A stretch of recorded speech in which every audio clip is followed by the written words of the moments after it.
Good evening and welcome to tonight's episode. Good evening, Andy and Amanda. And how are you tonight? Excellent. Amanda? Tired. Ah, she's been. Yeah, I know. Amanda, did you not tell Colleen and everybody what time you started work this morning? About 6. And yeah, I think what day was it, Amanda? You were up doing hard work at 3:30 in the morning. I can't remember. There's one day last week, Colleen, I'll make you laugh here, where it was Tuesday, wasn't it? It was Australian people. Oh yeah.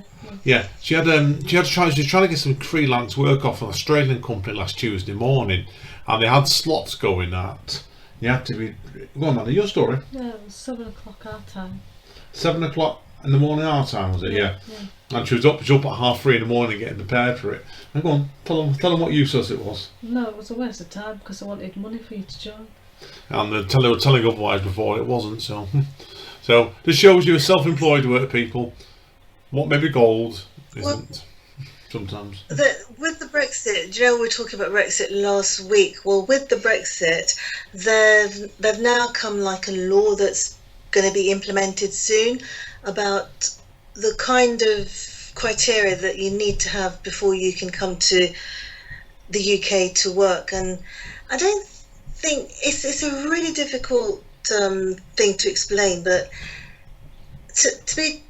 to really emphasize this, I think if you're not brought up in the system, it's really difficult to understand it, because by the time you've started, you start at night, because as soon as you go out into the open air, it's dark, and you come back in the evening and it's dark. I think a lot depends on the job you're doing. A lot depends on the job you're doing, really, for everybody, for that sort of market. Because I know in my job I'm on flexi time, but that's the exception rather than the norm nowadays. Because I think the way society's gone from 24-hour culture, as jobs come more and more now, people are working like till. I know there's people in my place that come into work at 10 o'clock in the morning or 11 and stop till 7 o'clock at night every day, and it seems the way society is going. It's meant to be more flexible. I think you've got to have a more flexible working pattern. I don't necessarily agree with it. What do you think, Amanda? No, it's just It's what works best for people. Yeah. Yeah, exactly. It's just everything about the whole system. Like you go into work. It's then you're at a computer. You're supposed to take about 5 minutes break, but you don't because there's so much to do. Then you go home and you just want to sleep and just eat.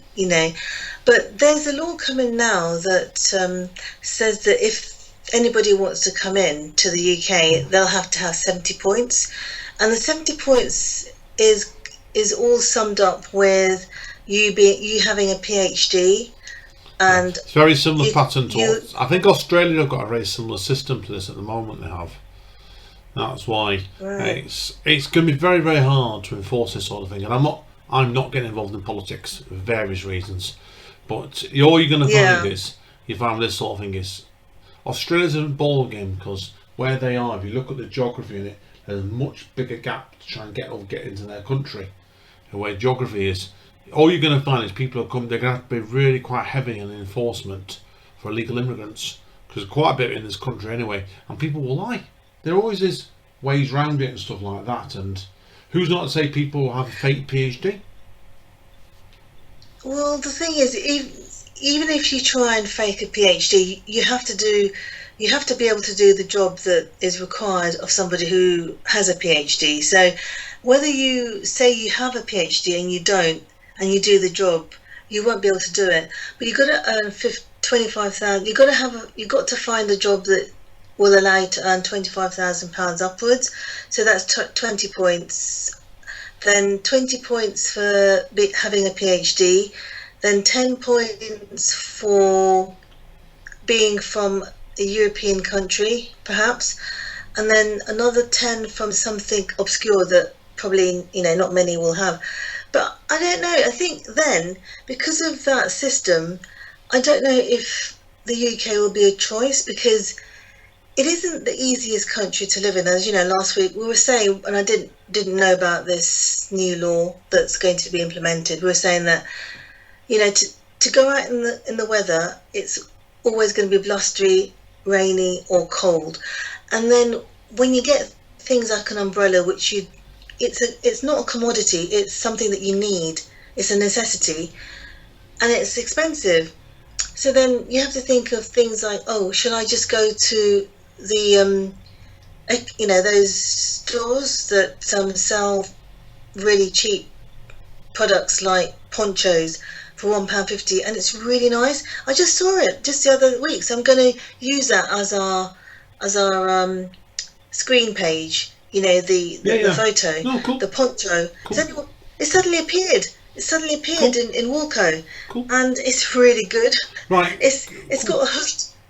It's got a hood that comes right over your face, right over your head, so the rain doesn't come, doesn't get close to your face, which is exactly what I like. Because you know those hoods that you can get those hoods where it just goes halfway up your head, so when it's rainy, you'll still get wet. Yeah, indeed. Right, Colleen, on a slightly different topic tonight, I did mention off mic before to you. I want to also mention, obviously, about the people, about the technical side of podcasting. So let them know how easily you can actually upload and release a podcast through YouTube. So I want to first of all check you, Colleen, on a different note. How do you do yours then? So what I do is I have a, as I say, we go back to this cheap thing. So I've got a Lenovo because it was one of the cheapest computers, in PC World or Couriers, and believe you me, it's a computer that I don't think I will want to change now, because you can get Windows on it. It's a Microsoft computer. Oh my gosh, they've got everything, and it's the cheapest one on the market, and they've got everything. So they've got like a video editor. You don't need to download one. No, it's true. True. That's what we've got. We've both got. Amanda's got an Acer, haven't you? I'm reading that right. Yeah. And mine's an Intel. Mine's an Intel. So like I said, it's. What yours is? What? Mine's I think it's an Intel. Mine is it? I don't think that's the make. Oh no, it's not. Mine's an Got it in. ASUS Vicro MacBook. MacBook Max. That's the other one that's.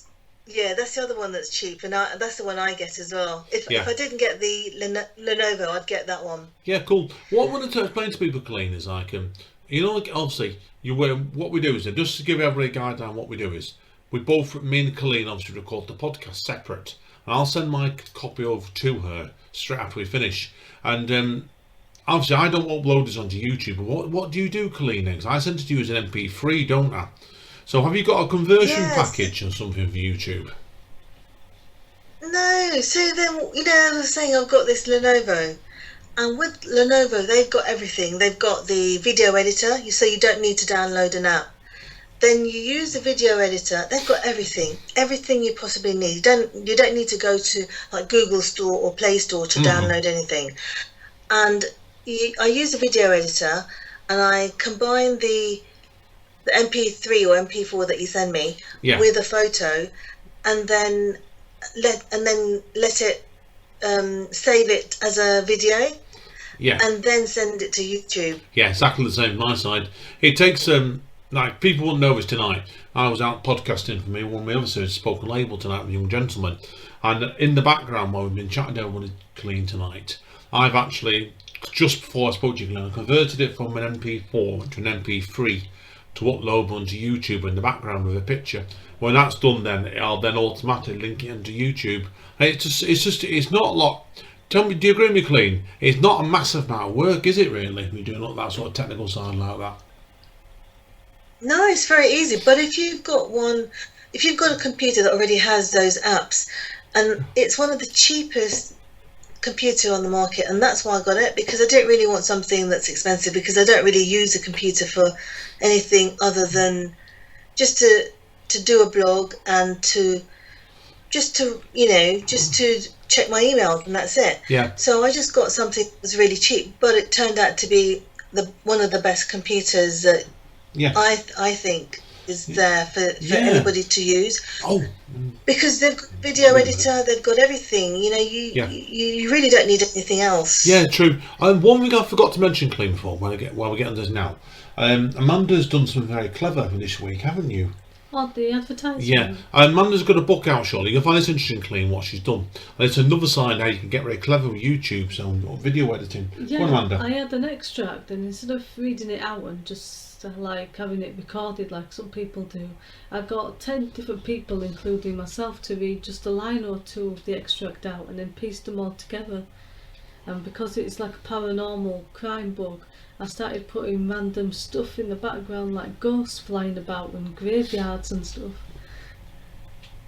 That's really good, Jay. Yeah. That should get a lot of views and Yeah, I thought so. probably a lot of Amanda, publicity. just tell Clean how difficult a process it was for you to edit, Well, if I to can let do the pieces it- together. If I can do it, it's not that hard, is it? Because I'm not a video editor, and I still managed to figure it out. Yeah, it was like I mean, think it's not going to win awards or anything, but I had a laugh putting it all together.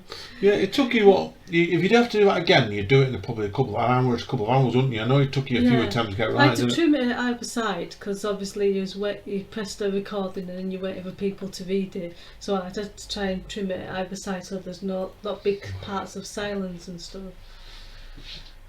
That's why, but yeah, that's what to talk about the editing side of things, and that wasn't that difficult. When you got it right, Amanda, it didn't take you through that bad, did it? So No, I'm pleased with it. that's why. So anyway, Clean, what have you got on the rest of the week then? What are you up to this week then? Yeah, so anyway, so what happened was I did the event for the children, the spelling bee, and it turned out really well.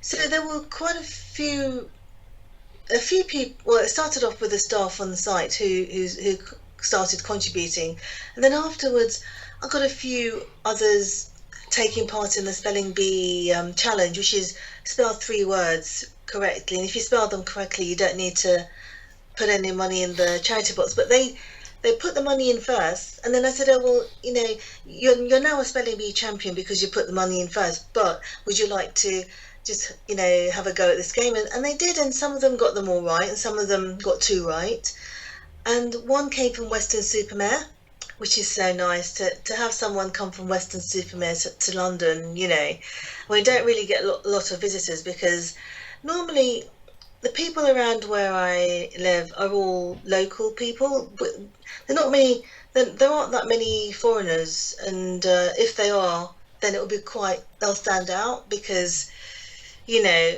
we just do things locally as locals do. You know, just go to the shops, go to the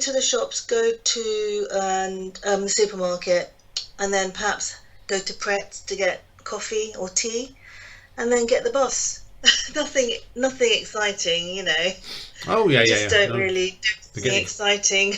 No, can't blame you there. So I mean, what are we doing this week? if somebody says, oh, where is this bus? Where is this pub? Or where is that shop? You'll go, what? You'll say, what? Pardon? You Well, what? don't You you know? what? You what? You You what? should know Yeah, by like that. Yeah, I was anyway, on the creative side of it. I was wondering what through this week. I think we've got one thing on this week, Amanda, haven't No, we? I've So got one open mic that we've Yeah. not been to before. Well, I've we're, not go- been to. we're going to literature. Here it is, Clean. We're going to a literature open mic on Wednesday, not poetry. Oh, nice. Literature. Yeah. Yeah, it's called bad language. So we'll let you know. We'll let you know next week if it's good language or bad language. Excellent. So you don't have any open tour buses around you, because if you did, you'll start to be wondering why. If you start saying, So I've had a long day today. Yes, so we did. There actually is a Right, tour you're bus. There is a tour bus around the centre of Manchester, but it got took off the road last week. Did you hear about this one? No. Yeah, there's one where there's a tour bus and it got blew off. It went around the quays around being like a water thing, and they got blew into the quays. It did Oh, because is that the big yellow taxi boat? yeah, and the bus one actually, it got blew over because it was open top, and people are going top of it and they're losing the hats and the bags and stuff again put on the road. So yeah, it happens anyway. So right, anyway, so guys, you're not yawning, are you, Andy? I've Are you yawning? had a long day today. I'm tired, honestly, a little bit. So Yeah. that's why. Excuses. I know. No, but I was in work for 7:30 this morning, so I had a pretty frantic day in work today. We had a lot of system problems. Right? I'll leave it at that. Right. So That's the other thing. System problem, or it's not. If it's not, it's a bus problem. If it's not that, it's a tube problem. and Or weather problems. Anyway, so should we leave people with that talking about the wind. Right. We've had it awful up here today. Well, we'll continue next week because we'll come up to 15 minutes talking